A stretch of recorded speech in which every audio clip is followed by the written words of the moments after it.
Le combo des enfers, Node.js+, TypeScript. Quand tu veux juste faire un back-end, mais que tu finis par pactiser avec Belzébuth.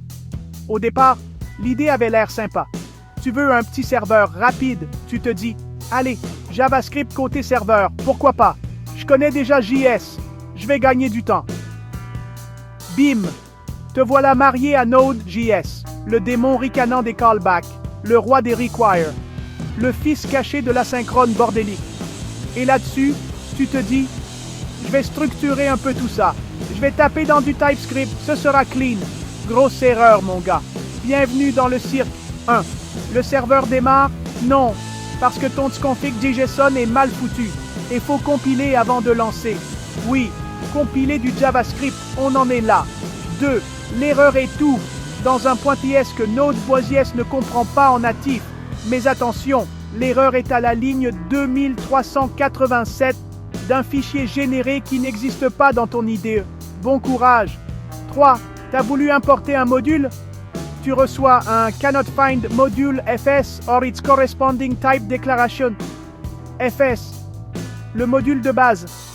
Comme si tu demandais à ta voiture de démarrer et qu'elle répondait « Désolé, je ne trouve pas le volant ». 4. Et les types? Ah oui, les types dans TypeScript, c'est comme les parents dans un divorce. Toujours en conflit, jamais où tu veux.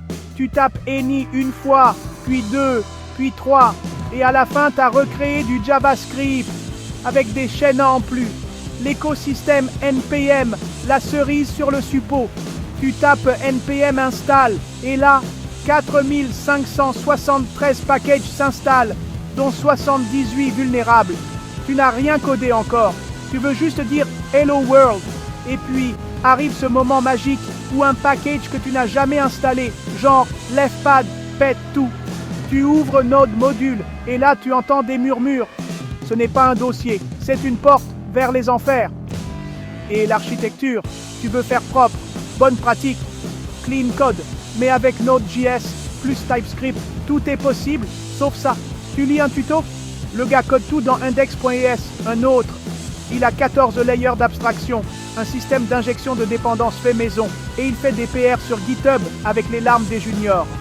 Conclusion, Node, AJS, plus TypeScript, c'est comme inviter Satan et Cthulhu à bosser sur ton appareil REST. T'as mal au crâne, t'as rien déployé, ton debugger crame ta RAM, et t'as un warning sur un type que t'as jamais écrit. Tu voulais coder un back-end, t'as invoqué une malédiction, et quand tu veux expliquer ça à ton chef, il te dit « Mais j'ai lu que Netflix l'utilise ». Ouais, Netflix, avec 400 devs, une armée de QA et une salle de prière dédiée. Toi, t'es tout seul, dans un sous-sol, avec Node. Moralité, Node.js plus TypeScript, c'est pas un stack, c'est un test psychologique. Si tu survis, tu peux coder n'importe où, même dans les tranchées, même en COBOL.